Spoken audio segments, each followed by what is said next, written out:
What is up, guys? You're tuning into this Okiru Podcast. I'm your co-host, Jasper, and we thank you so much for spending this time with us. We hope you enjoy this episode.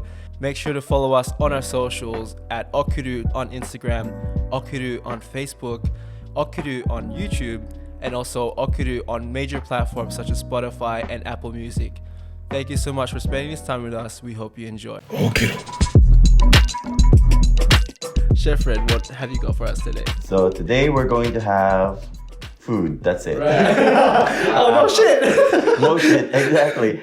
So we'll have sinigang. We'll have vegetable sinigang for soup. And then we'll have crispy pork Bicol Express. Wow. So I'm going to pour this. Express. Yeah, it's not going to be spicy, don't worry. I don't know how much heat you guys can handle, so I was mindful of that.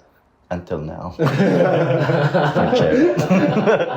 I'll make sure I put in extra jalapenos in there. We don't even use jalapenos, but I will at this point. Pass it on to you. Thank you, sir. So what is Bicol Express? Yeah, I was gonna ask. So Bicol Express is one of those dishes from Bicol, which is like pork base, cooked in bagoong, coconut, ginger, onion, garlic, basically like a stew. And that's one of those dishes we're quite familiar with growing up. And just well known. People actually have different recreations of it from every single country now, which is really cool. Except for the bagoong bit. Because some people will opt out the bagoong because not everybody likes bagoong apparently. Quite a taste, maybe. What is bagoong? Yeah. Bagoong is shrimp paste. Shrimp paste. But the thing is like our shrimp paste is actually not as bad as the Vietnamese one. Right. The Vietnamese one's kind of Funky, you mean? a little bit more funky. Yeah. They're more pungent than anything else. Because I remember getting them from the shop and like, oh, there's like shrimp paste. Then I realized if you're getting shrimp paste, you need to get the sautéed one. So if it's a sautéed one, it's close to what we have back home. So is the one that you're talking about, is it in a block format? Yeah, the one that the first one that I bought from the Vietnamese shop was a block kind of thing, and it was really strong. So I was like, whoa, I don't know if I love this. A little goes a long way with shrimp paste. A little goes a long way. Much. But the thing is, like, there's also difference as well. Like, I think when you do a fermentation of it, the one that you buy as a block is actually quite strong because it's like more condensed. But the one that we have at home is more aromatic Yeah. because they're made to be that way, really. Fresh rice. It's like this. I know, right? It's so sexy. So when I open it, you know. Actually, guys, we're sponsored by Sunbeam. Oh, Sunbeam! Sunbeam. Thank you so much for giving us your rice cooker. So yeah, this is a sponsored thing, actually. Not really. Promo code. Promo code non-existent. Or rice cooker. Try it. Maybe it works. You never know. They give you different things. Chef Fhred also made us some delicious cocktails. Can you Yes. explain these cocktails? So it's mango colada. It's like a mango version of the pina colada. And just because I had like blue rum, coconut blue rum, and excess sorbet from my event, I'm just like, you know what? I need to get these people drunk. I need to like make them tell me the truth. The truth. Where are you hiding the queen? God bless her soul. R.I.P. R.I.P. But yeah, not gonna lie, I know you guys did it. It's okay. That's why we're here. It was you guys. That's why he was like, I knew it. I was like, he's having a hard time parking because he's guilty. He's still mine. I'm gonna call the authorities right now. He's a guilty conscience. Yeah, I'll call your tita. Hi tita, yung ano mo, may ginawa. Alright, sorry. It's gonna take a little bit longer than I thought it would be, but it's okay. Ooh, you're shaping the rice as well? Shaping the rice. Wow, this is an experience. Man. This is a dining experience. Dining experience. So guys, if you want to book me, you can. Just email me through Barangay. But that's right. That's what you do, right? That's I do, yeah. You want to become a caterer for yourself, right? Yeah, so, you know, with Barangay, we started just maybe doing just pop-up events, really. But then it's not as sustainable as like doing something consistent. Yeah. Because when you create a brand, you want to always be like there, present and doing something, Yeah. so people know that you're active. And I thought I wouldn't be able to do it because at first I couldn't see how the food will look like first. And to me, when I can't see the vision and the taste and the smell or anything related to what I want to create, then it doesn't come to life. I usually dream about things when I really want to make them. Yeah. And I think around June this year, when I felt like my second wind is coming back, or at least I wasn't as depressed anymore. Yeah. That things were coming back, and I was like, okay, I can do this again. Yeah. Because I didn't want to do the Banang Wika event actually. Oh, really? Because I thought it was not. I thought I was gonna give up on Barangay completely, just because it's so much struggle. Like Yeah. to just like keep a pop-up restaurant or just have a restaurant in general. And how the industry is right now, where we're struggling with staff, Yeah. like good people to work with us, and wages keep going up. That's the other thing, It's Yeah. not going down at all, Yeah. and you just feel okay. So maybe I shouldn't just do it. But then I met people along the way. I met you guys, and then I was like, okay, maybe it is worth doing. The whole point was to represent our culture. So no one's doing what we were doing so far. Yeah. So I thought, it's fun. It's not typical.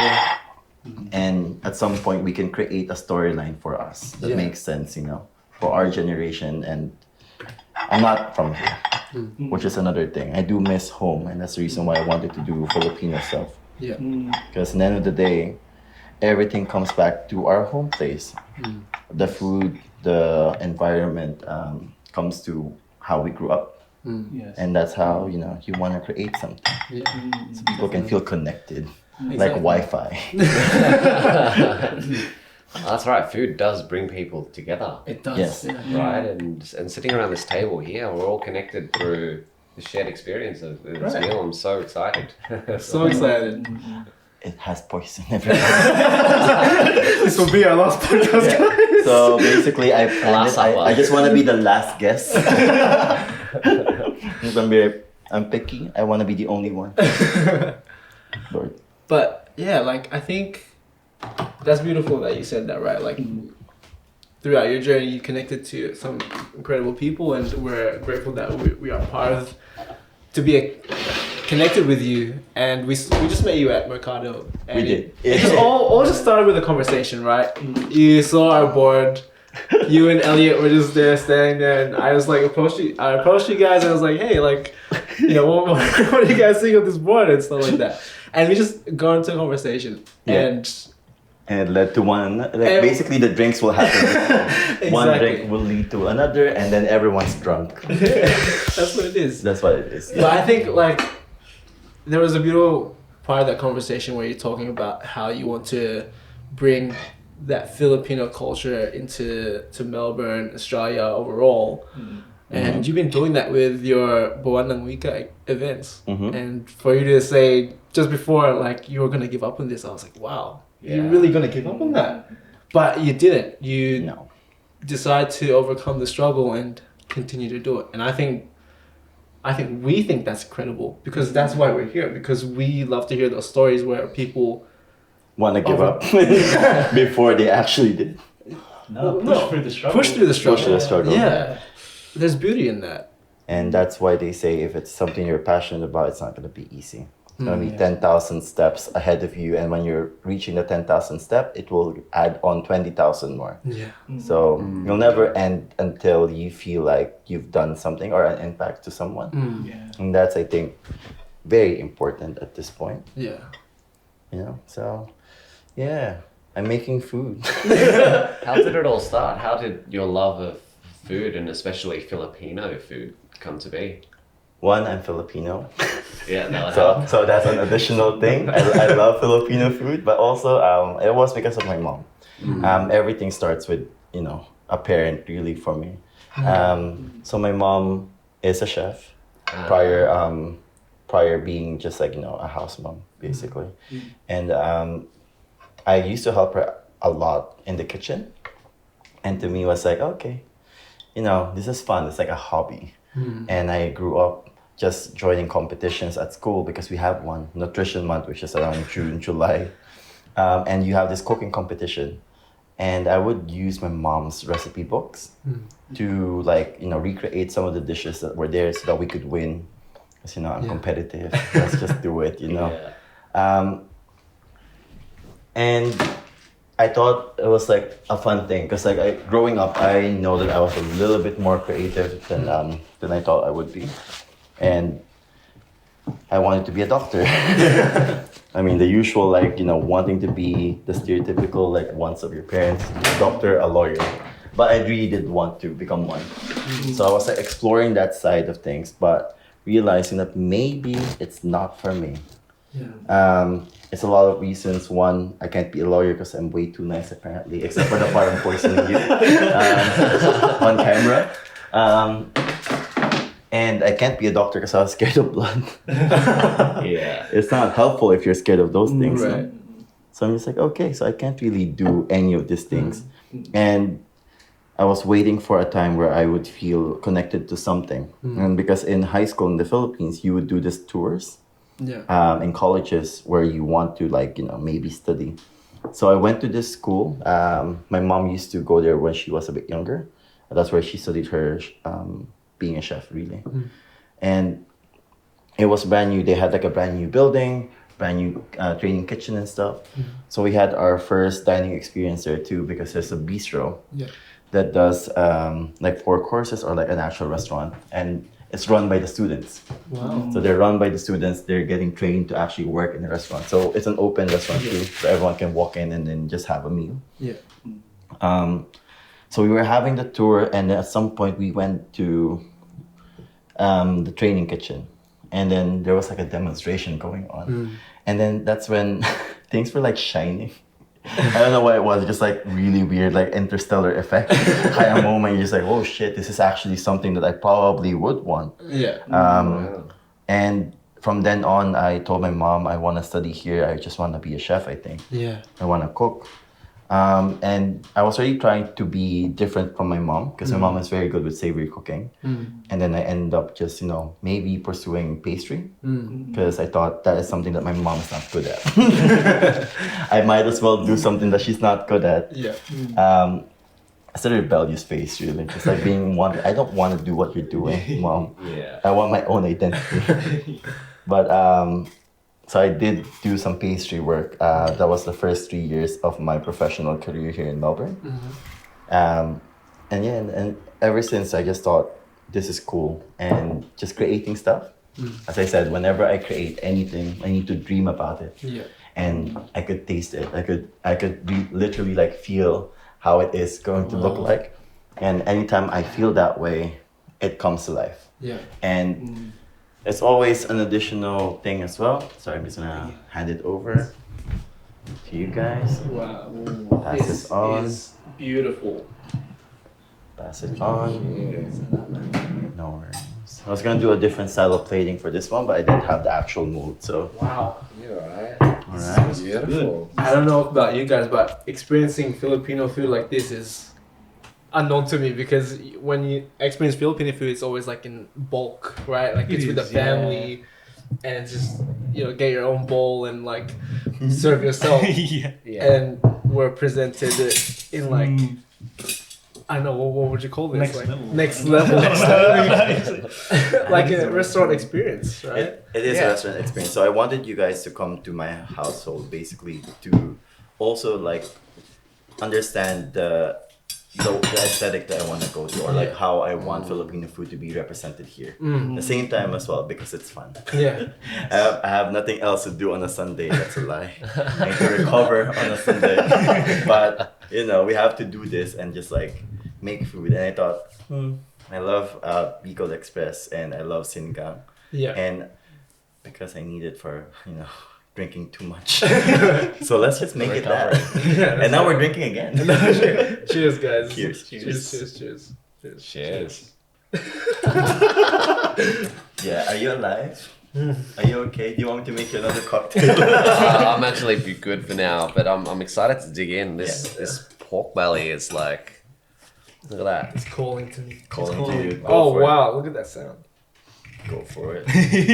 I love how everyone does the thing. Yeah. Because I saw your story today too. And you're just like, the sound of it. The ASMR. The crispiness Yeah. of it as well. And that's what you want. You want people to know that it's actually crispy. Yeah, 100%. 100%. So good luck to your teats. Goodbye to them now. Do you want soft drinks? Before moving forward, I have like lemonade. And I could give you guys cans so that we can continue. Yeah, I'm fine with sure. that, yeah, sure, I'm sure. happy to take some lemonade. Yeah. So this is a first for the Okiru podcast and dining experience. But It's almost like a, what do you call it? Mukbang. yeah, it's almost like a mukbang, like a fancy mukbang. It's a fancy mukbang. Just a quick question: is the mic going to interfere with that mic?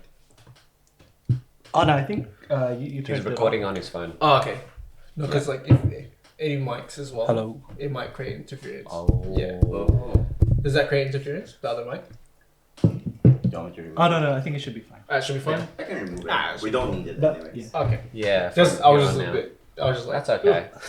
I mean, we understand. It's okay. You can panic. Just keep panicking. It's okay. It's beautiful, you know. No, I'm panicking. Is that are you panicking? Is that alright? Is it good?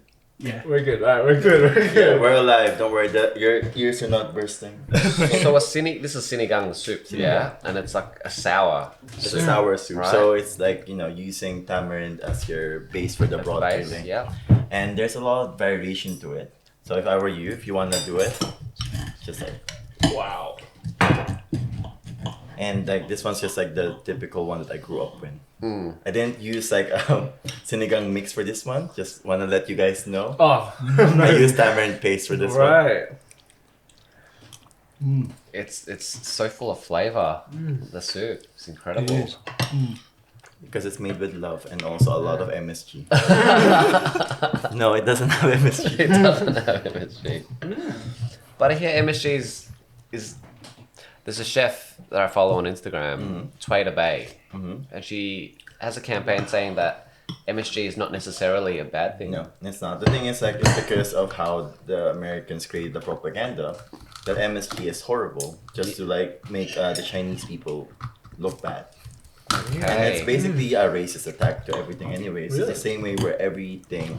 It's like it's an understandable thing where you eat too much sugar, you will get diabetes. Correct. If you drink too much, you will get super drunk. So a little bit of everything is like bad for you. It's not always just like, oh, it's because it's MSG, it's gonna destroy you. It's not. It's basically umami in like your sprinkle. Just slaps you real silly. Wow. So good. And I'm hearing the crunch from you guys as well. That's good. That's good. Because it took me an hour to make it. Wow. Not trying to make it you guys feel bad, just letting you know it took an hour to make it. Wow. Okay. Yeah. So once you found cooking, did you stick to cooking? Was there any other Yes. like in your mind like, oh, maybe I can try something? I actually just stuck to cooking. So my trajectory was because I studied quite early. So I went to uni when I was 15. Oh wow. And I finished that course basically by the years, like when I was 17. And then I just continued doing stuff in between before I went here. And I still needed to do an internship. And I thought, okay, I could do it here and there. So by the time I graduated, I completed the associate degree from the Philippines. Yeah. And then the bachelor's degree here. So it was like a 2-for-1 scenario. What And- bachelor degree did you study here? Bachelor's in culinary management. So that was in William Angus. And I was like, okay, expensive school. Gotta work hard. No sleep. Wow. And how was the transition from the Philippines to Melbourne and experiencing the different cultures in hospitality? Yeah, they're nodding because you did great. That's a good question. I think And the food, I think. I think that there was not a lot of difference because I grew up in a very multicultural household. To me, it was more like, okay, I'm in a different country, but I'm extroverted, so I could speak my way into it. So it wasn't as hard.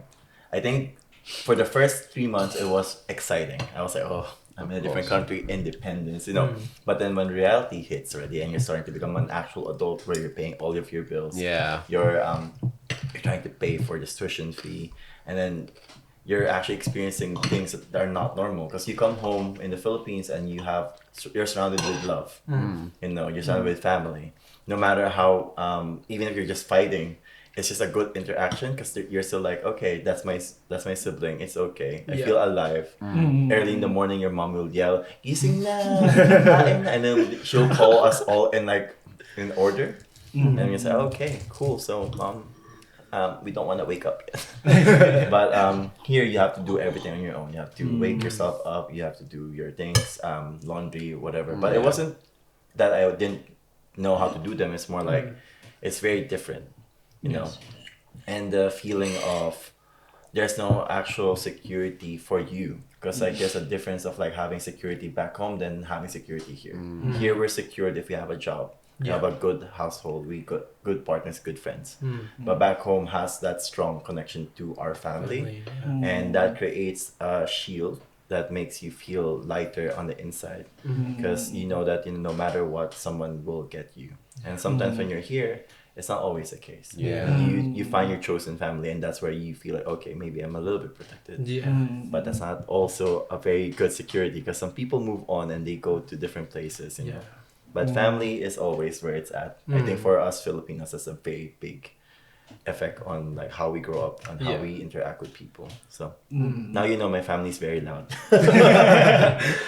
It's so true with family, like Filipino families, like no matter what, they'll still love you no matter what. Like, that's that close, tiny, like no matter how many fights or things get so bad at home, like, you know, at the end, like it's family, like you guys love each other there, right? Like exactly.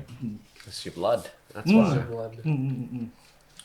But Vietnamese culture is the same as well, right? So the family always comes first, and it's beautiful. And when you're pronouncing, say, Filipino names, do you use the family name first, and then first name last, or anything like that? No. Out of curiosity. It's the first name first and then last name. Okay. Vietnamese culture and I think Japanese culture too. You use the surname first or your family name first, and to me, it as I'm thinking about it, the family comes first, and that's how you pronounce your name first. Family name first, and then your real name last, right? Because the family comes before the individual, and say like in the Western world, it's always The individual. the individual first, and that's what you may have experienced here. It's all about the individual. In Melbourne in Australia. I think it's like isn't it? I think in my sense it's like it's not a bad thing. The idea of creating individualism for people is to create that independence as well. And I admire that with like Australians as well. But I also think there's a separation to like just being independent and not minding or being mindful of the people around you. Because sometimes Australians or other people or like Western culture really comes too strong to judge or like, you know, push their ideals to other people, but not realizing that their point of view is only just an outside point of view. It's the same way where you cannot talk about someone who got raped, let's say.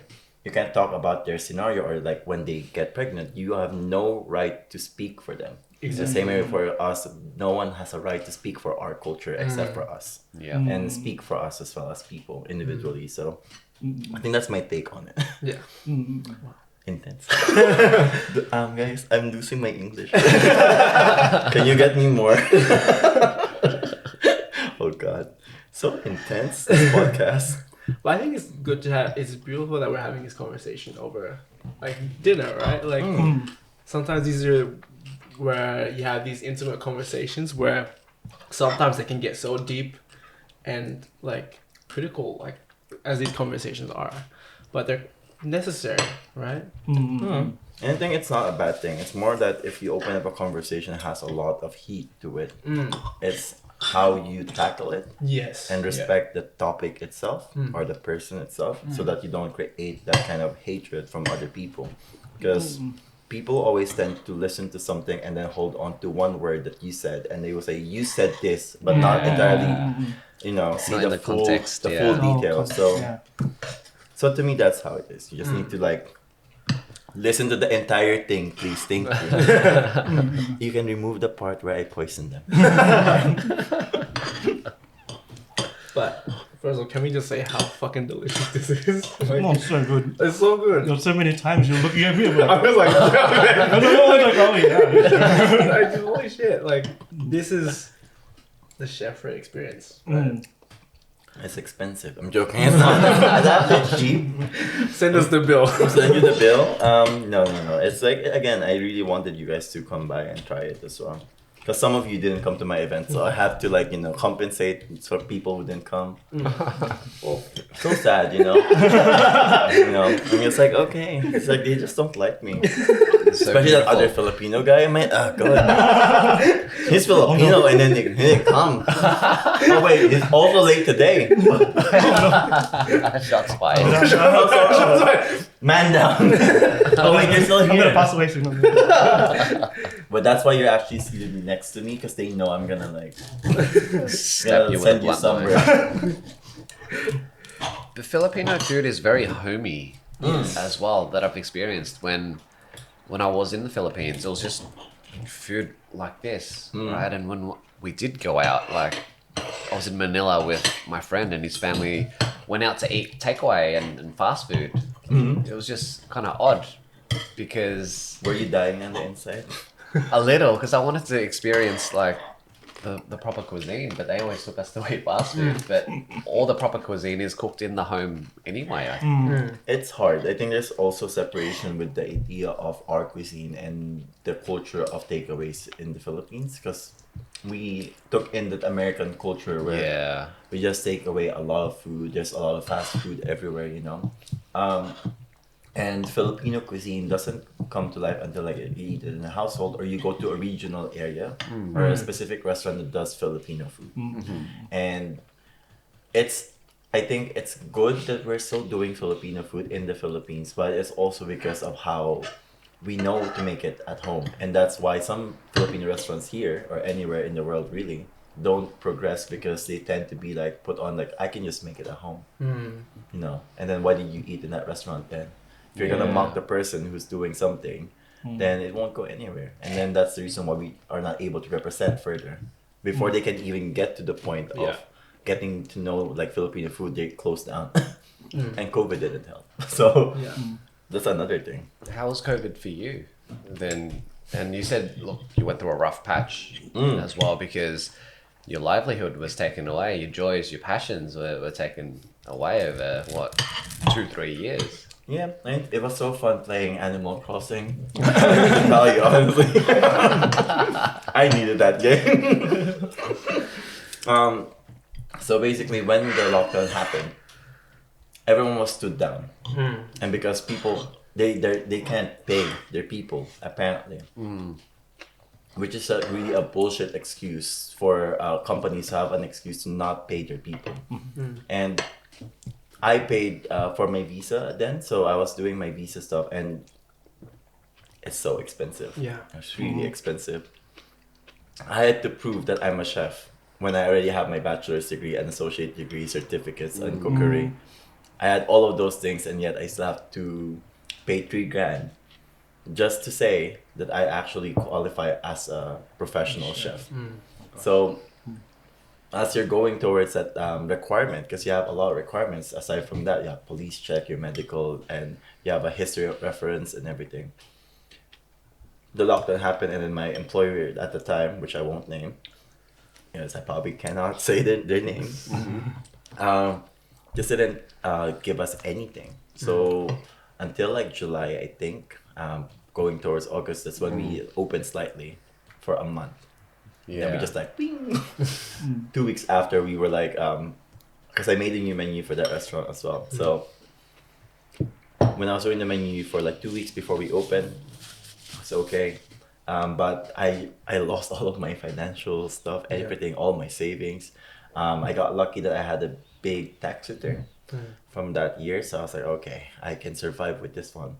But when ScoMo basically said, if you guys can't afford to stay here, you can go home. Go home, yeah. And then there's the what's the job support? I forgot what it is now. Job seeker. Job keeper. Job keeper, yeah. But the thing is why wasn't I qualified for it? Yeah. I had a visa, working visa for a job. Yeah. And yet we're not qualified for it because Yeah. we're not Australian citizens. We're not permanent residents. So Wow. Okay. so for the first year and a half of COVID, none of us got anything. So when it was locked down for us, we were just locked down. And I'm so grateful that my brother-in-law and my partner Elliot was with us during the time, and they had job keepers, so they were willing to like pay the rent and pay the bills during the time. But it was very it's not nice. Like the feeling is not nice because you feel low. You're like you feel like you put into like the dirt basically because Como didn't care about us, you know. And for someone who's also trying to be independent, and I'm already quite independent at the time, just not earning anything was a pain, you know, and just having to rely on people. Not that I don't rely on people a lot, it's more like I don't want them to be burdened financially. Yes. Because the Filipino thing comes into like where we don't want people to like say something in return, because like when you borrow something, they're just like, you know, you borrowed money from me last time, maybe you paid, and then you get a talk back basically. And it's like, I don't want that from people. I don't want people telling me that I paid for your thing, so I owe you. I owe you, you know. It can be so petty sometimes, right? It's the pettiness really. And then the thing is like moving forward to that one, I went to another employer. And that employer really was promised me that, okay, I will give you your PR. We'll process everything. And I was like, okay, thank you very much. It was like a cafe. And I thought, okay, I come in, and then they told me, what's the problem with the place? They're like, oh, the people there are really bad, the kitchen and stuff. They don't do what I want. And then I sympathize with this owner because in my head, okay, I see the problem and I could fix it. And because I came from another place that I fixed the entire thing. When I used to work for the first place before the lockdown, our food was coming out like an hour and a half, 40 minutes to an hour and a half. Wow.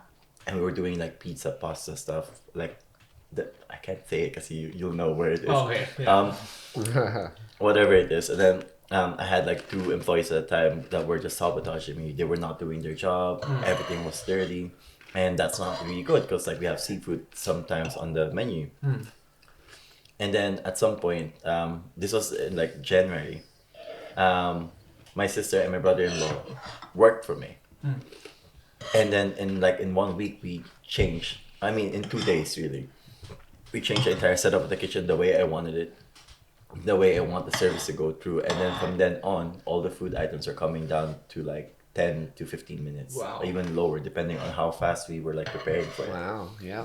And so I moved on to this place, which is a smaller place than this one, because we were doing like 150 covers in 1 hour, because it's a big place. Yeah. So, and then, you know, have an interchangeable thing, so you need to get out, in and out.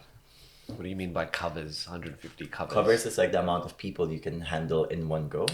So 150 is 150 people inside the restaurant. Yeah, wow. And then you do like an That's hourly a thing. lot. Yeah. So that's why when you go to like a restaurant, they say your dining is only an hour or an hour and a half. It's because the covers need to change. Yeah. Right. Okay. Yeah. So people need to be in and out. Yeah. Yep. And so I was used to like, you know, that amount of like stress, like the amount of thing, but we were able to manage it. Again, sorry, Mike. But we were able to manage it and bring out the food on time, and, you know, minimal like complaints. And then I moved to this place that promised me like my visa, because the other job was really bad, you know. As I said, they don't treat you properly. They don't treat you with like a human being, because they know that you need a visa. And they will use that against you. And I thought this place was gonna be better, but it wasn't. So I waited for months, and then the owner was terrible. They would change the menu so quick without thinking whether or not we've ordered a lot of things or prepare a lot of things. So the costs go up the moment you change it. And they would eat the food, and they would just say, "This is shit." Wow. It's not constructive, there's no thing, it's shit. Yeah. And to think that that person also like smokes heavy and everything. So a lot of the things I were like, okay, you're probably not tasting it properly, because one, you're also vegan, you shouldn't be eating this meat. 2, you're smoking a lot of packets, and 3, you're just a horrible human being. And at some point of that employment, they were joking that they own everything in the place, including me. Wow. And at some point, I was like thinking, oh, maybe it's just really a joke, you know. Yeah. I didn't take it too much, and then I had a conversation with a friend, and then they're like, "That's not okay. Yeah. No one should say that to you. That's not Yeah. a good thing to say." And then, you know, I had the feeling like the coming year, because we were closed for Christmas. Then January came. I had an email from the business partner saying that they needed me to do my job because apparently I wasn't doing my job. Wow. And I was like, how am I not doing my job? I'm ordering everything minimum, making sure that whatever the owner, the one that you have a business partner with ish relationship, is happy, even though I don't agree with what they want. Yeah. Because it seems like they don't know how to run a business. Yeah. And they don't know how a restaurant would function. Yeah. And there's a lot of like instances where I didn't understand why. And this is me coming from a background of fine dining, actual pubs, like bigger restaurant than this one. This was like a 20-seater cafe. It's not even like all day. Yeah. You know, it's not even open like so full on. So in my head, how am I struggling with a place like this? And I got an email. And so prior to that, the place that gave me my PR, which is called Barangay, it's a burlesque place, was like from my friend that I used to work with in a Scottish pub. Yeah. And I brought her to the other place I was working before I moved to the cafe. Yeah. And she was telling me, Fred, I need your help with like helping build this restaurant because are you free to consult us or like talk to the owner? Her name's Whiskey Falls. She's a burlesque performer. So she was actually at the event. Oh, okay. The red hair. Right. Yeah. Whiskey Falls. Yeah, Whiskey Falls, man. She is hot. Then right now, she's my friend, but I also love her. So, Yeah. you know, you guys can have a look. I was not Liz, man. I know. I'm just telling you right now, doing this. See the camera, you see I'm pointing. All my eyes on Liz. That's Yeah, it. and she asked me to consult, and I was helping them do this tapas style food, basically. And on the day that I got the email, I was actually on my way to do a tasting for them. There was another chef involved as well, and we were creating the selections for the night. And I was crying heavy because my heart just sank because I already paid the first half of the visa. Yeah. And because as an employee, we don't get anything back. If the employer backed out, whatever you paid just goes directly, no refund, not even a partial refund, nothing. And it was a lot. It was a lot of money. So coming from another place that I paid a lot of money for a visa, and I came to another place, paid another visa, and I was like, crap. I'm just gonna go home. I'm just like I think I had a moment of like I think I just need to just realize that maybe Australia's not for me. Maybe this is not for me. And I've been struggling for like 6 years already, and I'm trying so hard to do everything right, but nothing's clicking. Wow. And then my friend who was like the manager was like, can I just work here? You know, and I told her like, you don't have to look for another person. Let me just run it, you know. And then I had a good conversation with the owner, Poppy, and she was okay. She's like, okay, we'll help you. We'll sponsor you. And it was the 186, which is an employer nomination scheme, which is only like a 9-month process, and directs you to PR already. Wow. And so it was the first time ever as a chef that I work in that people will knock on the kitchen door and say, "Thank you, chef. That was a very lovely meal. Thank you, Fred. Your food is amazing." And even a shout out to the event because we do burlesque performances on the night. So we have like a full thing. Like there's a host, there's like acts. We do like specialized cocktails, and then we do this amazing like tapas style food. And that's when I started building my confidence back again and feeling that, okay, maybe I am allowed to feel a little bit like proud of what I've done so far. Yeah. Because my achievements are based on getting that PR. Yeah. And no matter how much I become a head chef or how many kitchens I've run already prior, it didn't make me feel successful. It didn't make me feel like I'm doing anything right. So that was the first time that I felt, okay, I can do this. And then we did like a World Whiskey Day where we did like course meals, and then we did like pairings of whiskey on the day with whiskey flights. It was a 4-course thing. And then it hit me, and I asked the owner, Poppy, like, am I able to do like a Filipino night here? Yeah. And a Filipino event? She's like, yeah, just do it, just let me know. And at some point, it wasn't supposed to be Barangay. It was supposed to be just like a Filipino night. That's Yeah. it. And I think around end of May, I was like, fuck it. I'll do Barangay. I've been wanting to do it for 3 years, and I have been putting it in the back burner because one, it's so expensive. Two, I need my PR first to do it. But here's an opportunity. Let me do it. And I think I went overboard for the first event because like I want to impress people. I wanted people to see that Filipino food is worth it. That Filipino food is not something that you will say it's so cheap. Why would we pay for that? Yeah. And I want other nationalities to know that we exist. Yeah. So I went and did like teasers for the event. So I did like 2 food teasers, some cocktail teasers, and a fashion and a performance teaser. All of that to combine what Barangay in essence is a representation of cuisine and culture, entirely Filipino, and what our new wave of Filipino like desires are. And to me, that was like my full point of it. Yeah. And I did it, but then lockdown happened. So I had to push it. So first Bono Week was like a 4-course meal.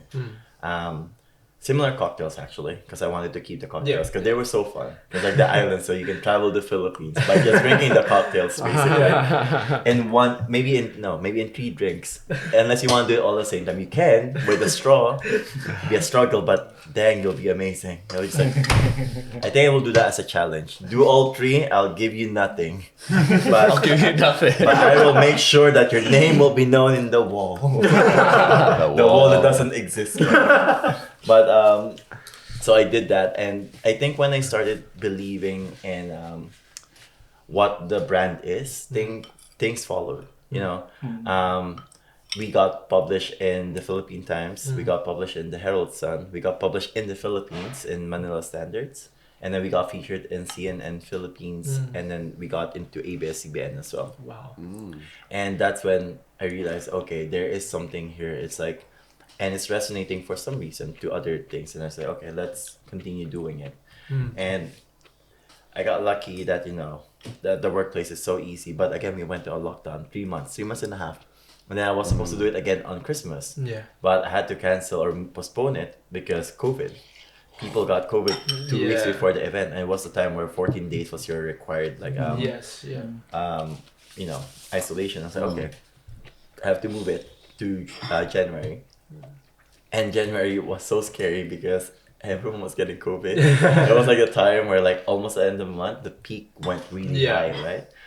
January this year, 2022. Yeah, earlier this year, 2022, yes. And so I struggled as well because I lost employees on the night. And before that, like the week before the event, I had news. We all sat down, it was a Sunday, we did like a rehearsal for Barangay. So Whiskey, my friend, and the manager as well, like sat us all down. Yeah. Tell us that we are closing completely the bar. And we sat there, drank a bunch of champagne.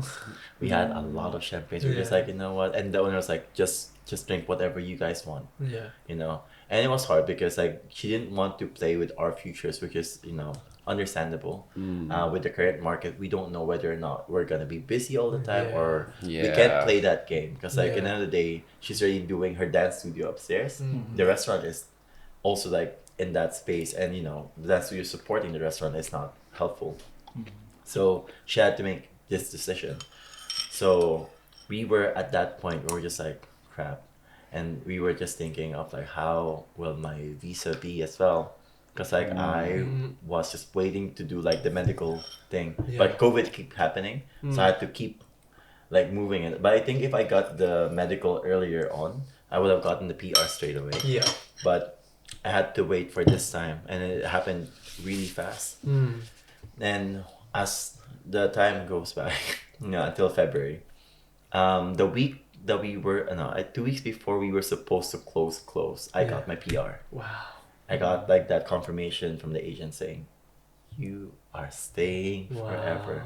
And it kind of felt like that last gift from the place that gave me a lot of confidence as well, to pursue not just my vision as a chef and someone that wants to do something, but also as a kind of like a performer in a sense where because they live like a double life basically. They have their personas, and they have their normal names and their different jobs. At night they do this amazing, or not even nighttime, just whenever they get performance, they do this acts and everything.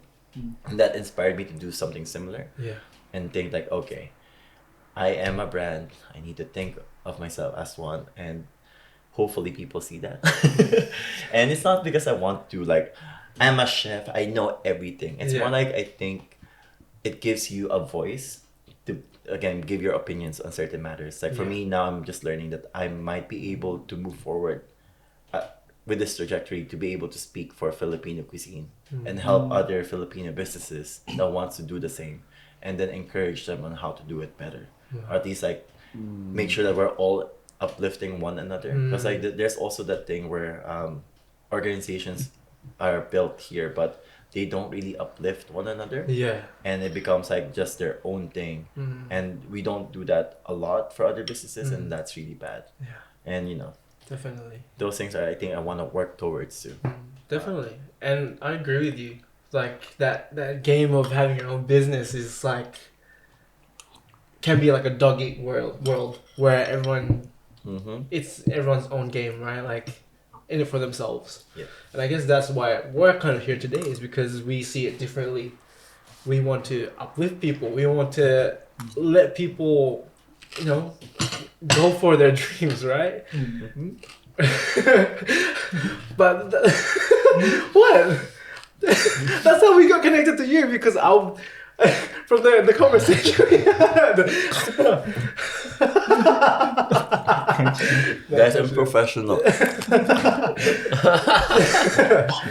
the one thing that I really love what you said was like those people that gave you, that let you know your self-worth. Because a lot of the time you're getting like, you know, all that negative, when it rains it falls. Like it's like so much negativity was coming your way, and then, you know, you had that little bit of light where you just had people saying, you know, you're worth a lot more than you know.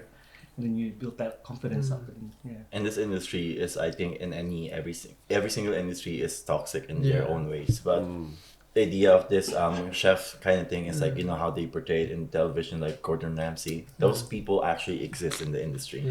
And I so happen to work for some of them. Exactly. See, he's doing it perfect. Okay. Follow the beat. Come on. No. But I just felt that I didn't have that kind of stand, because I am quite young for this industry, and every single place I've ever worked in will remind me that I am really young, and sometimes I shouldn't do stuff. So Wow. some of my friends even were like, you shouldn't accepted that promotion. I don't think you're ready. Wow.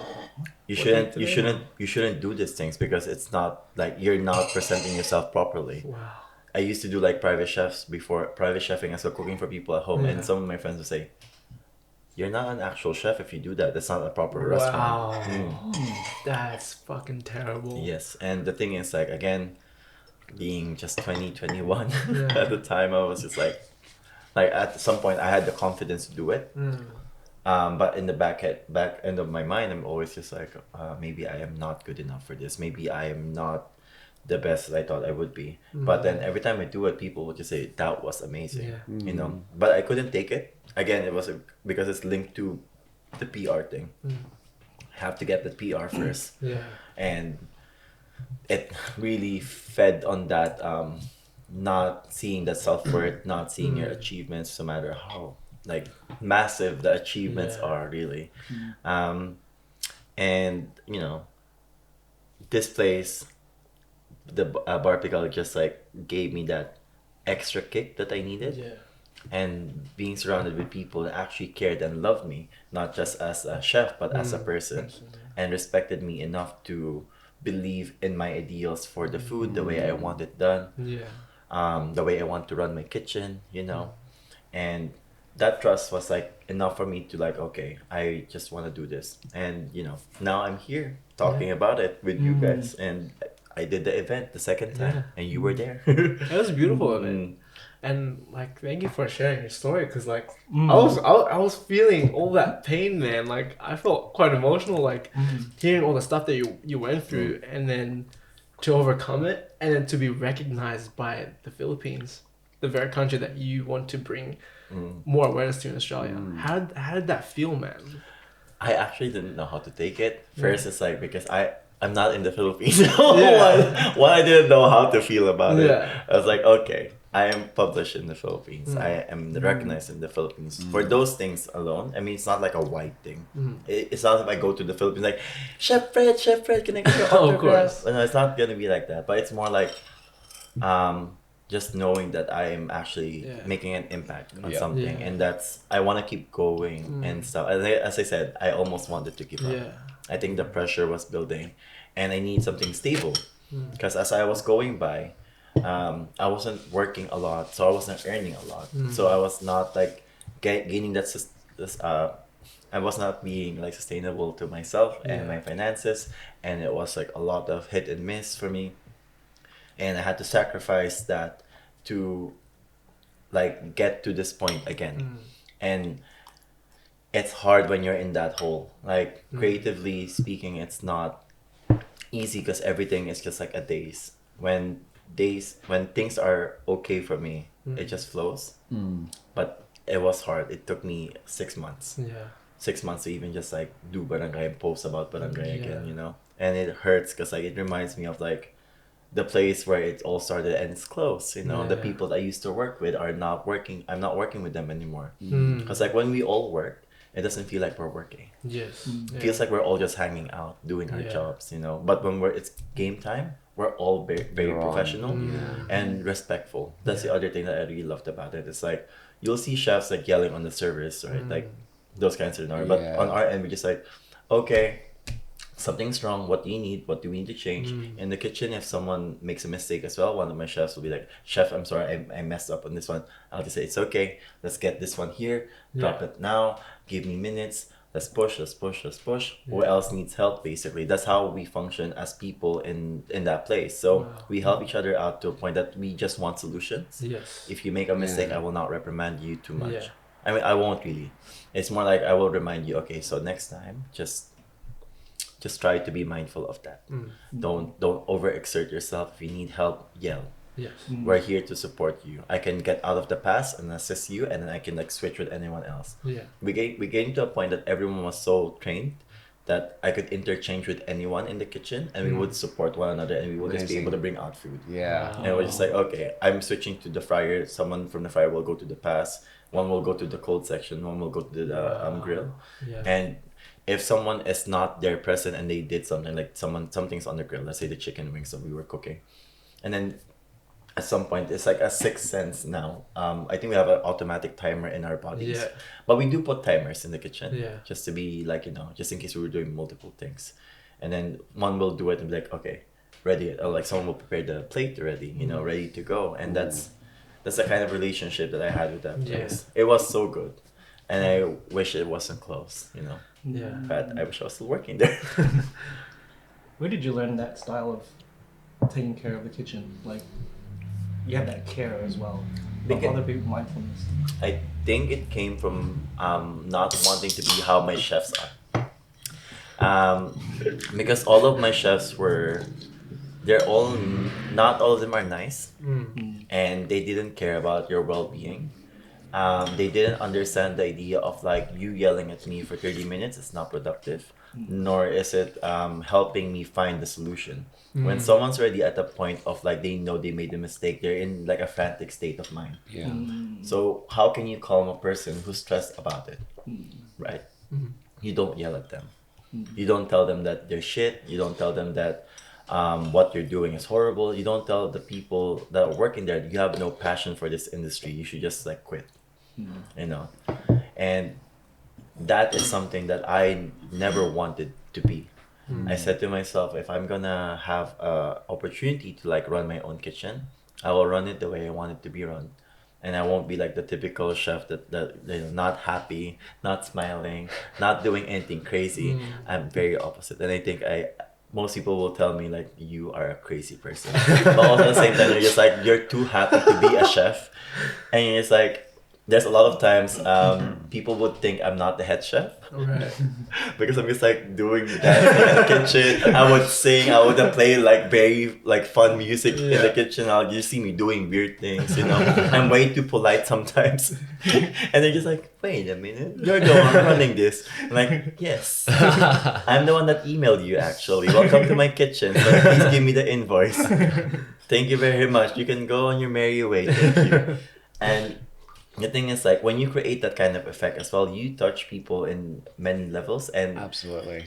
and you create this system, a support system, not just for you but for them as well. Yeah. I've had most of my people like that I work with, I carry with me in different places, and so far I think I have one employee that I was able to pull to like 4 different places Wow. with me, and then that created like, you know, an effect that if I ever open up, I would call on these people and it's like, 100%. if you are keen to work with me again, which I am very keen, and they're very helpful. They were at my event actually. Yeah. The reason why I was able to be outside. They're so good. I didn't even give them too much instructions. I'm like, oh my god, I love you guys so much. I barely slept. I drank Red Bull, so I'm panicking. I don't know. First time, I was so scared. I didn't know that Red Bull had that much caffeine. I mean, I drink coffee, but I only drink it once. If I had 2 or 3 more, I run around like a crazy person, and that's why in the restaurant, like whiskey will tell everyone. And my sister was basically my sous chef at the time. Will tell everyone. How many coffee did he have? They see me just like running around, Bouncing off the He's walls. so energetic for no reason. He's like, you had coffee, didn't you? I was like, no, don't. And they're like, don't lie to me. Like, yes, I had 2 more coffees. And I also can't lie. I think one other thing is like when people press me so much, like I can't lie, like completely lie. It's hard for me because like when people look at me in the eye or at least like tell me, so what's the thing? I think it's because of this, so that's why no asking where the workplace is. Don't take it. Barbigal only. Barbigal, great best place ever. You know, it's like that one you can ask me a lot of questions to.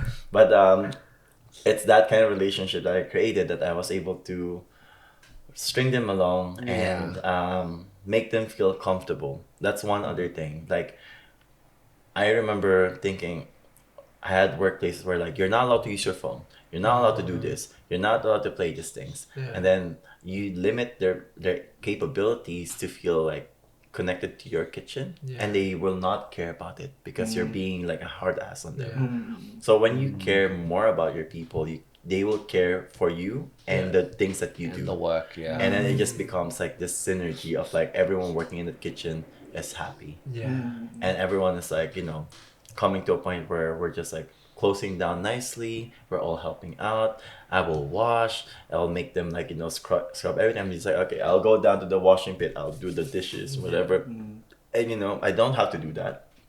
I don't have to do it as their head chef. But it didn't matter to me because at the end of the day, if I can make things faster for all of us so we can get the fuck out, I will do it. Because like standing for 8-12 hours a day, it's okay. Because we're used to it. I wasn't gonna say it's hard. It's just like we're used to it, so we're not gonna feel like that much effect on us. But you know, it's good to like rest, have a moment to yourself, let your feet like feel like they're actually like, you know, not being abused. But you know, at some point you just think, okay, self-care, everybody. And we make staff meals, and we would do like, there's like the thing that we do where it's either we do the Burley Bay boxes, which is like vegan, gluten-free, like packages of food. Or we call it the kitchen special or the Fhred special. If you choose the Fhred special, it'll be whatever I want to give you. And assuming that I know your dietaries, which I do. I know everyone's dietaries in the workplace. You say, okay, I will make ways to make food with whatever we have here. Tonight, you're gonna have pasta a la Fhred. Pasta a la Fhred doesn't have an ideal sauce. It'll be whatever I want. So it might be different the next day because it's different stuff that I put into it, you know. And you create a whimsical idea of how to make stuff. And it's just really fun, I think. And at the end of the day, you want people to have fun. except for this one. I'm sorry. I didn't say anything. Don't finish the food. Wait, I finished the food already. Well, it's too late. It's good. It's was gonna worth work. it. It's gonna work soon. Got 1 hour. No 1 hour. It's the final Might as supper, well boys. Yeah. Enjoy. Lord. But your journey sounds rough, right? Through the lockdowns and through COVID, but at the same time, it sounds very character building as well. It's more of the idea that to create, to build yourself, you have to go hardships, Of right? course, yeah. Because if you always get things the way you want it to be, you don't have that resistance to it. Yeah, And you're right. Another thing that we're seeing in the industry right now with new chefs coming along is that because they think they went to chef school, they can call themselves chefs already. Sure, they will become chefs, but to be a chef, you need to be recognized or like given that title. So you have to earn the right to be a chef. That's how it works originally in this industry. And as I said, it's very different when we first started. I'm 26 now, and I remember when I was like 16 when I did my internship in the Philippines. We don't get paid, okay? We don't get paid in the Philippines. You don't get paid anything. They will provide your uniform, their food, and that's it, and the experience. Yeah. And you should be very happy that they even take you in, Right. you know, without consideration about your public transport or like on your hours. And you will work crazy hours as well, like Yeah. 10, 12 hours, and they will say, oh, you need to show us your like passion, you know. Yeah. And at some point, I had a moment where I was sick. I was literally like having a fever. I told my chef, I think I need to go home because I am really unwell. And one of the chefs said, you just get like Biogesic, not Biogesic, yeah, it's like our Panadol. Oh, right, yeah. So they had like, just take that one, you know, you'll be fine. Before, when I was your age, I did it, you know, I was just standing, even if I'm sick, I'm still working. I'm just like in my head, but you guys are not paying me. Also, I am ill. I'm only 16. I'm not like you guys was like fucking old already. You have more resistance to this, and I wasn't like a healthy person. I had asthma already, so it was already acting up. And I remember like leaving, and then the chef told me, "You know what? You won't make it in any kitchen because I don't see any passion in you. We don't see we really can't see that you're passionate or anything." And I'm just like, it's because I want to go home, because I'm sick, because you don't pay me. And I've been working here since like 7 o'clock in the morning. And I'm going home at 6 o'clock? Wow. You're crazy. But so I ended up, going home still because I really couldn't. I was having a hard time standing up, and it was hot in the kitchen. And, the moving constantly was just not helpful. And I took that in. I think I use it as a motivational thing to be good, Of course. to be like better. And I've been so mindful again of how I present myself and how I do my job. I let my work speak for myself. I don't tell people like, yes, I did this. Yeah. I wait for them to actually hire me, and then I tell them what needs to be changed, and then I do the job. I give them a time frame. Usually within a week, 2 weeks, you should see some result. Like in one day that I'm inside your kitchen, I'll probably change everything up already. So those were like my my methods whenever I was going to like take over a kitchen. And that got stuck in my head because like all the other chefs were just like, as I was moving up in the ladder, none of them were encouraging. They were really not encouraging. All of them were really shit. Most of them were just like horrible. They won't even explain things properly. Like, why do you guys do that? Like, what's the chemical reaction of this thing? Nothing. You just follow a recipe and that's it. And just get berated later. Just like, I would like times that you would walk to. There was like one time I was going to my workplace. I think I was 19, so that was the first 6 months I was here. Yeah. I was a pastry chef there. Was walking towards it, and then I remember like that was like the picture perfect days, the flashlight song for the second movie, and then it just played on my Spotify, and I was walking and I was crying. I'm like, I need to hold on. But I have like a full shift. I have like a split shift. I have like morning till night. Yeah. And I was like, help me, please. I feel like I'm dying. And it was like hard. It's like, I think I laugh a lot, and I'm always like, still happy on what I'm doing, but it wasn't always easy. And the amount of times I wanted to give up was insane. Yeah. It was like really literally just like, I think I was always close to the edge of giving up, and then another opportunity shows itself, and I become excited again. And then along the way of that opportunity, it becomes shit, and then I almost like, what, it's not for me, maybe I should be just like a software developer or whatever. I'm just like making the apps and be like, this is my app, play it, thank you, amazing, 0.99. But that didn't work out. So I think as I got to a point where I'm actually doing well as a chef, I realized, okay, maybe I can do it. It's okay, I'll stay.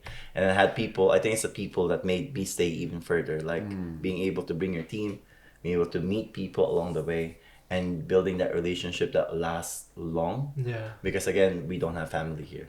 Well, I do now. I have my siblings, but when you don't have that kind of relationship or like a family thing, you find it outside, right? Yeah. And that was when I was finding those people that I still have now, and they helped me along the way.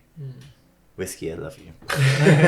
No, but she was really detrimental to like getting this PR as well, because she helped me convince the owner. But the owner wasn't hard to convince. She was really nice. Yeah. Because I was crying. I think I was a crybaby. But it's hard, man. Think about it. You're just like on the edge. I don't want to get deported. I paid so much tuition fee. It's so expensive. So stressful. It's so stressful. But again, it's shaping a character basically. That's why I said, like, now that the earlier generation, they have all these rights. They don't do things properly, and they just don't obey anymore. Not that they need to obey everything. It's more like if someone knows better than you and they're explaining things properly to you, your explanation towards that doesn't work anymore. Yeah. If you say, oh, it's because it's how we've done it before, yeah, and that's the reason why we're changing it, because what you've done before, it's not right. It's also bad. And if you work in another kitchen and you do that shit, you're not gonna get hired. You're gonna get fired, and you're going to be sad, and you're going to think the place is horrible.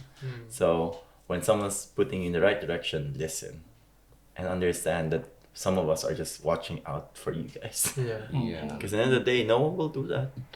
Some people will just let you burn because it's nice to see you crash and burn.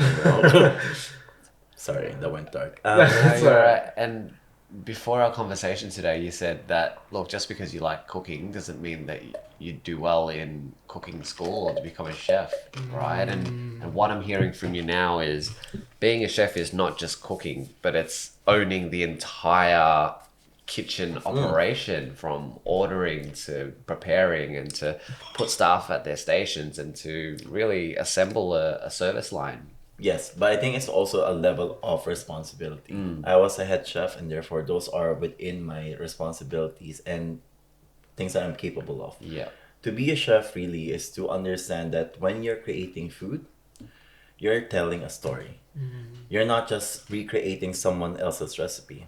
When you're a chef already, not only do you know your passion of what you want to create, but you understand the fundamentals of that cooking. You don't just follow. You're not a follower. Yeah. You're someone who's trying to make a trend or like make a mark to someone. And that's when you know those are chefs. Not only are they good followers, but they're good creators as well. And that's where you understand that dynamics. Because if you're only a good follower and you're not a good creator, you're not entirely meeting the criteria of a chef. And it takes a lot to do that. And again, years of experience. And some people get lucky because some of us are quite creative already.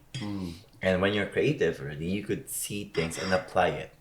It's like whenever you have a skill, all skills are applicable to a certain degree in different industries, as long as you see it. So let's say I work for an office. Even though I don't have a qualification to work in an office, I do know how to use Microsoft Office and all those things, Excel. Like I know how to do website designs and many things that will help me get an office job, but I'm not qualified because I don't have the certification. So the same way where if you work in an office, if you know how to organize your shit, you could bring that to a kitchen. If you're organized, it's helpful. If you're like trying to acquire more information, that's also helpful. But again, doesn't mean that you're a good cook at home. You could be a chef already, because again, it's not just about the cooking bit. The cooking bit is the easiest bit. The hardest bit is like getting your supplies in line, training your people in it, making sure you have a proper workflow in the kitchen, and ensuring that you have good relationship from both end and back end. Yeah.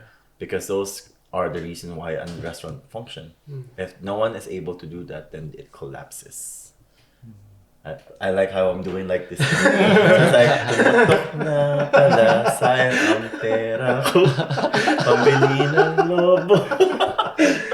So basically, I'm singing like a Filipino children's song. Yeah. And I'm just doing all the hand gestures and everything. It's so nice, like a puppet. Do you know Gerald? No. Okay. That's why you're dying tonight. It's always you because you're beside me. But it's all good. Yeah, but that's, fun things in life. Look, as we're reflecting on your journey as a chef, and you're sharing these experiences with us, what's something that you've learned along the way that you would share to any other up and coming chefs or want to be inspiring chefs? I would say struggle and make mistakes, and also like because the thing is, like, when we struggle, we tend to push ourselves because we know that is our limit. It's like an RPG game. If you're level 1 at this point, what will you do? You will kill monsters. You do quests, right? So if you're a chef, you tend to like acquire those knowledge. You go to culinary school, you follow recipe books, you watch YouTube, you look for a mentor, really. And you want to feel like you're always hitting a wall for some time until you're not hitting that anymore. And if you're really passionate about it as well, it's like, do not just think that it's cooking, because cooking, again, as I said a while ago, is only one part of it. You need to think of it as an ecosystem. Yeah. You need to mind that ecosystem, and you need to like learn those things as well to be a very good chef. Another thing is like, don't think that if you go to culinary school, you're a chef already. Remember that everything needs to be an earning thing. You need to earn that right, and when you do get that right, you will understand why you need to earn it. Because if you're just given a paper that says you're a chef, it doesn't make you feel the weight of that responsibility. And because it is a very big responsibility, you're working in a place where you're serving food to other people, you're minding the dietaries, you're minding the food safety of it. So for some people, it's easy. You walk in, you do the job, but those are very big things. If you mess up, you will end up like the Langham, where they had like salmonella. Oh wow! Really? Yeah. Shit. It's fun. I worked there. Oh. Oh damn. The story of that is like, I got accepted. The day that I did my induction, the story came out. And the next day was my first day. No. As one of their pastry chefs. It was very intense. I could feel the pressure. Yeah, They're just definitely. like, what did I do? Lord, kuningin na ako. But yeah, no, so I think those are the things I want people to know. Like, and also like, don't feel like it's the end of the world. I mean, coming from me, that's very rich, but it's really is like a big journey going up there. It's not the easiest. It's not gonna be fast. No one's going to believe in you except for yourself, and you need to always remember that. 100%. No one will lift you up aside from yourself, and sometimes even if you ask for other people's like opinions, yours matters the most. And you need to also realize as well to break down your opinion of yourself and see whether or not it's actually the truth of it. Because like when you know your truth as a person, it's easy to it automatically comes out, and it's just it's relatable. You just connect to people straight away. You don't have to pretend. You don't have to feel like you're like an imposter. I do feel like an imposter from time to time, but it just happens along the way. I think when you get to a point of like, oh, I'm already like this level, you feel like you're not at that level, even though you've achieved it already. But yes.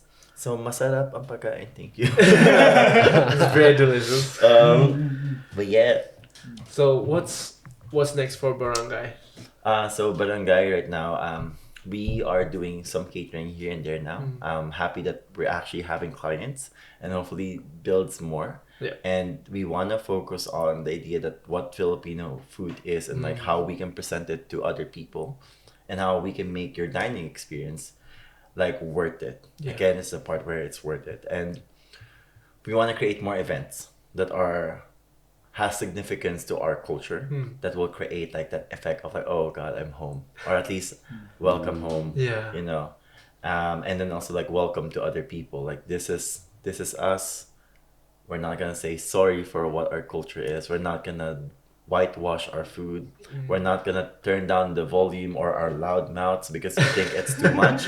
Y'all are coming into our culture. You need to understand it, and you need to like take it as it is, or like you can leave. You can go to a Thai restaurant. There's a lot of it in the city. It's beautiful, you know, and it's fun. I think moving forward, I mean, there's a lot of opportunities up in there, for myself included, you know, and hopefully I could keep doing what I'm doing, and I can like, you know, feed other people like this from time to time and maybe poison someone.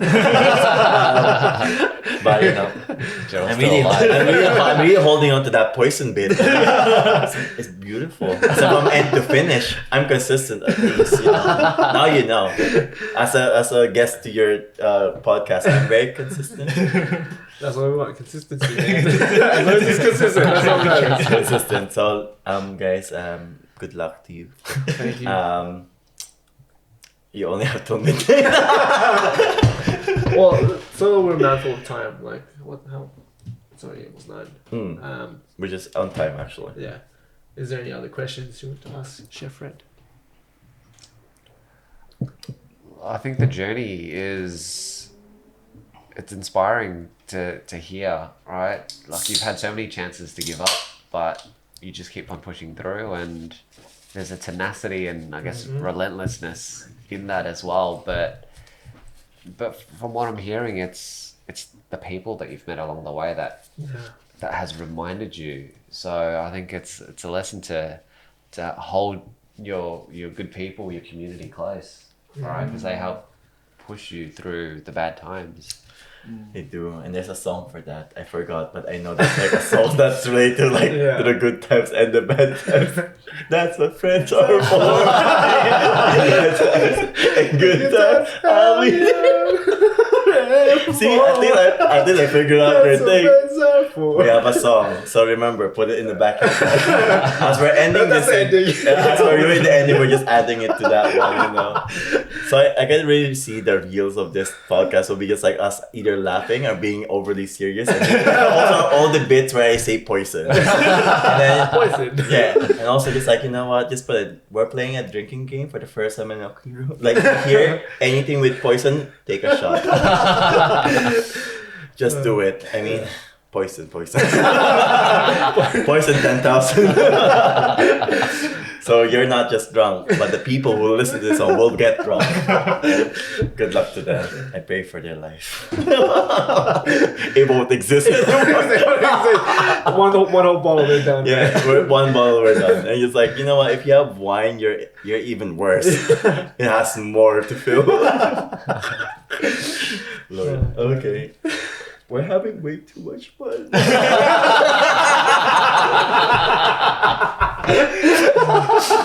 This is not what I wanted. It's not what I wanted. What did you want from this podcast? I have no clue. I thought it was going to be like, you know, whatever we talk about. I mean, we did talk about whatever. We went on a tangent for a little bit, went back to reality, then went back on a tangent, then went back into it again, then went to poison. Then poison again. So Poison. So yeah, so now I think that's the trailer. Poison. That's the trailer basically. You have a trailer now. It's beautiful. It's poison. It's poison. Wait, shouldn't that's not gonna be good for your reputation? The trailer is poison. The thing is like, I don't care. Like, you're adults.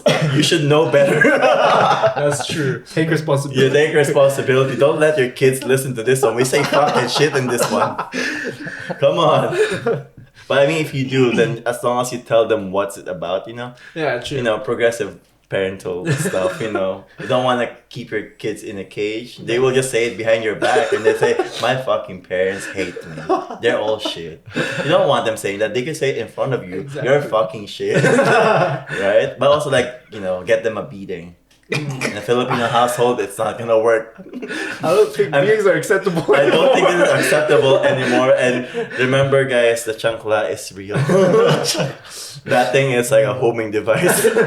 I don't know how they It aim. will always find you. It will always find you. In the right spot as well. In the right spot. What is the chancla? Chancla is like when throwing a slipper.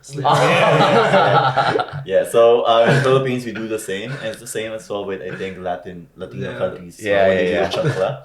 So when you do something wrong, you could hear it. It's like swirling around. You'd feel it like yeah. It's like a helicopter effect, and it hits you in the face. You're like, Just like that. my God, Mom, you're so good. Can you teach me your form? It's like a competition. Dun ba dun. Dun the pointing of the lipstick. Okay, so boys, any more questions? Actually, we'll end with the 3 questions. Yeah, 3 questions. So, first question. What are you grateful for? I'm grateful for everyone that I've met so far. I think including you guys as well. I know that our meeting in Mercado was kind of like those moments where it's destined to happen. I don't know why I wanted to go to Mercado in the first place. And we were supposed to leave early. I stayed behind for a little bit, but you know. And that, I'm grateful for that one. Also, another thing I'm grateful for is like my family. Because like they have been quite understanding of my trajectory as a chef, as a person as well. And they just still love me no matter what, which is something that I'm grateful for. What's the other 2 questions? What have you realized? Oh, I realized I'm really sexy. And you all need to accept it. He's the sexiest man ever. Exactly. But no. That's my favorite response to that question. Is like, Well, I gotta be confident somehow. Yeah, you know, if I'm doing like home cooking and also like doing private chef and demos, I have to look sexy enough for them to look at me. I mean, I can just like wink all the time. You know, but I think I realized that, you know, it's common. I think it would be like a cliche.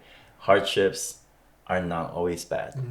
It's how you see them and how you accept them moving forward, and how you don't carry them all the time. You don't want baggages when you want to be able to fill that baggage with good stuff. You know, top shelf shit, you know, like probably expensive whiskey. I will go for one. But you know, you just need to like make space for things that are worth it in your life. Because when you do that, you create this effect, you know, and you just take whatever you want to take. Even though sometimes I put in like the panic and the negativity in some of my things, and it shows. People will slap me back into like, remove it. And I'll do it, and then things will follow. I'm just like, okay. And I'm sexy, so that's make that. That's the main one. That's the main one. one. He's sexy. He's sexy. I'm sexy, so remember that. And final question. What is a question you ask yourself? Am I sexy? Am I sexy? How sexy am I really? I think I always ask myself this question. Where do you want to take all of this? And to me, it's like a matter of like whatever it is I do. For me, it's mostly like the Filipino barangay affecting where do I want to take it? How do I want to bring it further? And what will I want out of it? And those are questions that are always like running around my head, because those keep me like motivated and able to just like, I still want to do this, and I just want to open up my own goddamn restaurant. So if you are investors, hit me up. And also I'm sexy, so telling you right now, I can convince you to do whatever I want. I'm very good at it. That's it. Okay. So where can people find you? And how can they support you? So you can find me at this It's like a bar that strips everything. My name is Adobo Soaps. That's my burlesque name. Adobo Soaps. Actually, it's a SAWCE. Sauce. So Yeah, I already had Sauce. I went on a very good explanation with Whiskey about creating my burlesque performer name. And she's like, I approve of that one. But no, people can find me on Instagram and Facebook at Chef Fhred for both Instagram and Facebook. And that's it. And Barangay as well. If you need me for anything, it's at fred@barangay.com.au. But do not abuse it.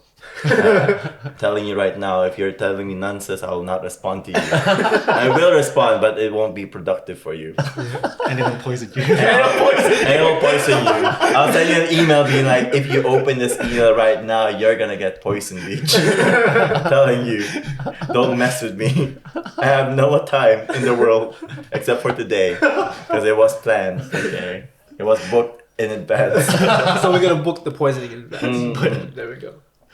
If they ask politely, then yes. If that's politely, please If poison not, me. I will just do it. Please poison me deliciously. I know, and I'll be just, okay, so how do you want it? I could think of different ways. It can be skewered, it could be boiled, it could be braised or baked. Just choose your poison. choose